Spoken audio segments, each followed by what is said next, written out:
Yes, I got a haircut. I know there's no more mullet. It's gone. Oh God, it's just a short hair again. Oh God, but I got something to replace the mullet here, and it is just a mullet machine. It is a 1998 Dodge Cummins 24 valve, 6-speed manual, swapped, second gen. Disgusting truck. Let's just rip her real quick. That turbo blow off, and it's actually not slow.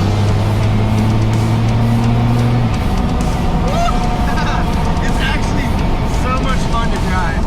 What is going on, everybody? Welcome back. I have been gone for what was supposed to be 2 weeks, but it turned into 2.5 months up there in the old Mecklenburg County, North Carolina, which really sucked, honestly. But now I'm back, and I wanted to do a little introduction on what's behind me here. So my thought process behind actually buying this truck was that clearly I can't tow with the Evo. I need to tow the Evo, and I need to tow both my other cars, the Civics, around.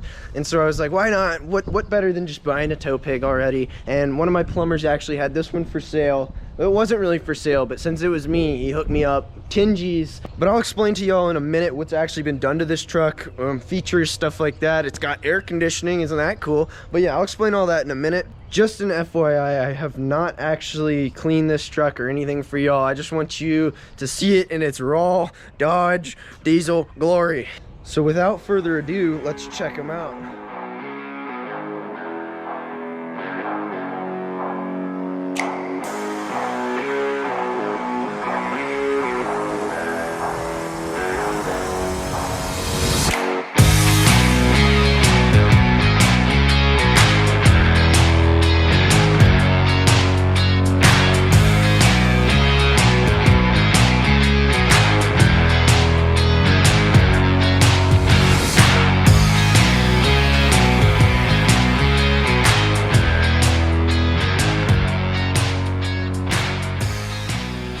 So I hope you enjoyed that little thrown together montage of my new truck, Daryl the Dodge. He's pretty cool.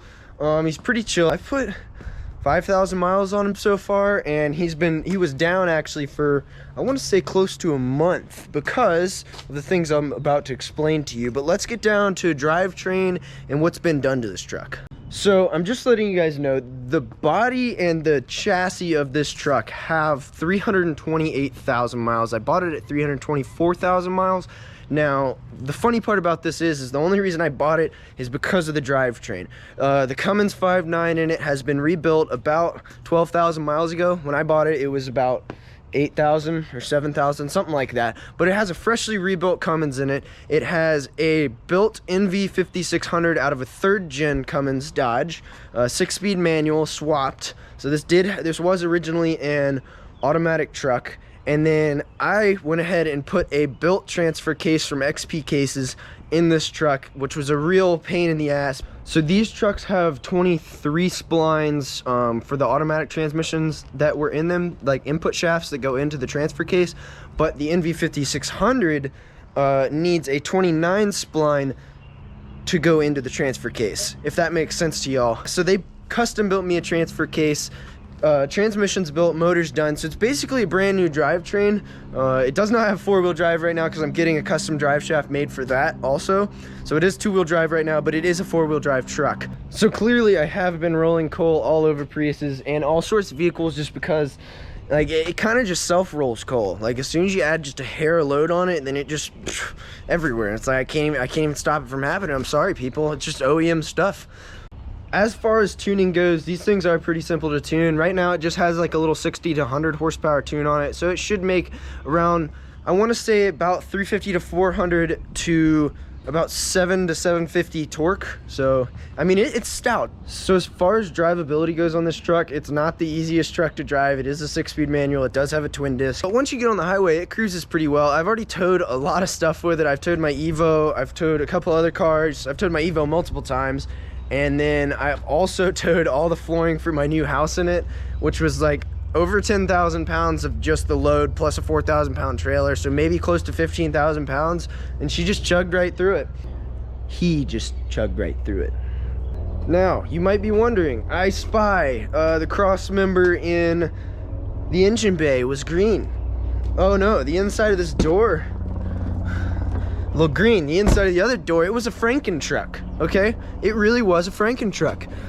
Red, used to be red. That door over there used to be red. It has actually, I don't think it ever got wrecked, but it got some dents in it from, I don't know, off-road use. So as you might notice, red door on the inside, but it's a beautiful sparkly gray on the outside. This truck has been and has had all of its body work done and been painted to a beautiful Chrysler extra flaky sparkly color, and I think it, well, when it's clean, it looks absolutely astonishing. Also, I work construction, so I get all these free signs off dealerships, and it's so exciting.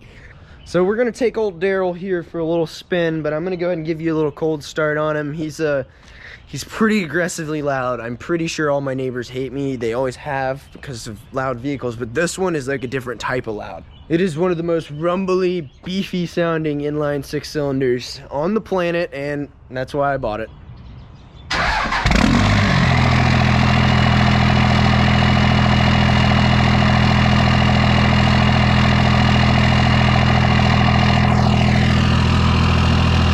Hopefully y'all can hear me over the whistle of this beautiful whole set turbo sound, matched with some delicious diesel smells.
Driving around, it's getting kind of close to dark. I just wanted to give you guys a little drivability, like review type deal.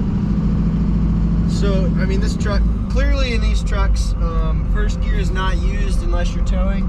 That is your granny gear. So I just go in a second, you don't even need to give it any throttle or anything, just let the clutch out. And you can actually also shift this thing by floating gears. Boom, no clutch at all right there. See, no damn clutch, baby. Driving this thing, there's so much play in the steering wheel. It's absolutely ridiculous. Like, I can do this and I'm still going straight. So that is one thing that I gotta get done that I haven't gotten done. I've spent like $4 grand on this truck so far. Did the heater core, did the transfer case, and did multiple other things along with those things. Fixing oil leak, stuff like that. Just work that needed to be done that I didn't have time to do. So I took it up to my my friends at Southern Diesel Works up in Talking Rock, Georgia. And so those guys hooked me up with everything. And now the truck drives good. It did calipers, brakes, literally all sorts of stuff. But next we got to do the steering box, and I'll do that with y'all once I get it ordered. But yeah, just drivability of this thing. It is turn here.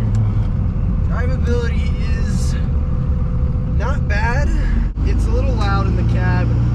It actually, surprisingly, it's pretty stiff, so it doesn't have any body roll.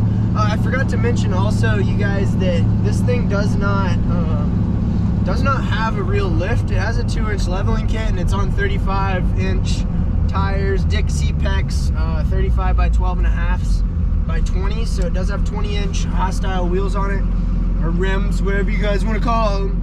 But Yeah, I mean, it's a good driving truck. It really is. The interior is not the best. There's a big old hole in my seat right here. But yeah, it's not actually bad. But we're gonna wait here at the stoplight, and then I'm gonna get her going. Maybe roll you down a little bit.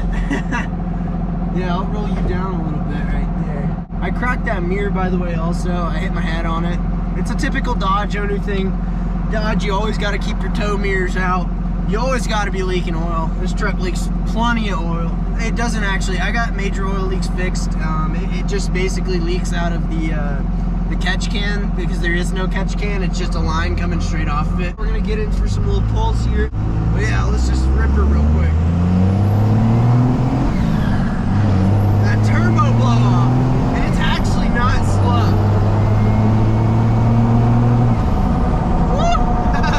It's actually so much fun to drive. And if you're a god like me, then you don't have to even use a clutch really. But I'm rolling you back up. Hopefully you can see me okay. You're stuck to the window over there, so yeah, you're probably gonna be going up and down a bunch. But hopefully it's not too vibrating. I got the GoPro Hero 9 going on in here because I have two Hero 5s, and those ones, you'll see another video coming out where I had to use those because I didn't have my 9. But I am loving the GoPro Hero 9. It is fantastic. Hope y'all enjoy this little driving of Daryl the Dodge. He's a fun vehicle to drive, aren't you, good boy Daryl? But yeah, he's a fun vehicle to drive. I mean, not the fastest. That's not my goal. It's to be able to tow. But it was just all that much cooler to me to where I can put it in reverse, neutral drive 1 and 2. Still, like, be like, oh, I'm in reverse. No, wait, no, I'm not. Because I just love the manual. The NV5600 is a fantastic transmission. But yeah, this thing is it's something else. It's not small. It's definitely not small. It's definitely huge. Everybody hates me going down the road whenever, like, if people get on my ass, I will not hesitate to just turn your day into just darkness. So much coal. This thing has a VP44 fuel pump, right? Well, I have a fast lift fuel pump, right? So a nice good fuel pump. But then the actual fuel pump on the truck is a VP44, and that is one of Dodge's first tries at doing electronic fuel control in these things. It's not like a P pump at all, but so they did that, and apparently it's way less moddable than like the P pump would be. So we're gonna see what we can squeeze out of it. I'm pretty sure I can get another 150 horsepower out of it, and around 300 torque if we just dump more fuel in it. But we'll have to see what happens with that. You have to learn how to drive it. You gotta steer like 2 seconds in advance, and it's really hilarious. But yeah, I love this truck. You guys are gonna see a lot of this truck towing my cars around, and that's when we won't be rolling coal all over my cars when they're being towed. I'm gonna order a blue top steering box for it, and we'll see how that thing goes in. It shouldn't be too bad. But yeah, we're just gonna be doing little things with this truck. You won't see it as much as the other cars on the channel because it's my truck and it's my daily. We'll get one more pull. You can go down right here.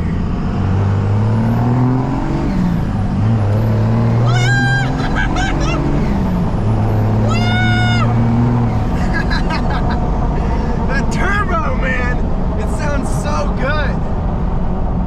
There is literally no sound that can beat the sound of, well, there are some sounds, but the sound of this thing is just like, I had a neighbor come up to me and he was like, dude, what'd you do to make it sound like an airplane? Because like from the outside, I'm pretty sure it sounds like an airplane. It is pretty crazy. But yeah, I hope you guys have enjoyed this video on introducing Daryl the Dodge. I'll have some more videos coming out, one next week, and we're actually going to start the Civic tomorrow, so you'll see that sometime next week come out. So I'm going to release this video tonight, and then you'll see another video on this truck again, which you'll see it when it comes out. It's already ready. It's already uploaded to YouTube. I just got to wait for it to come out because I was waiting on doing this video. But yeah, you'll see all that stuff coming out soon. I hope you guys enjoy this truck. So thank you all so much for stopping by the K-Series Kyle YouTube channel. Go down below, like, comment, subscribe, and I will catch y'all on the next one.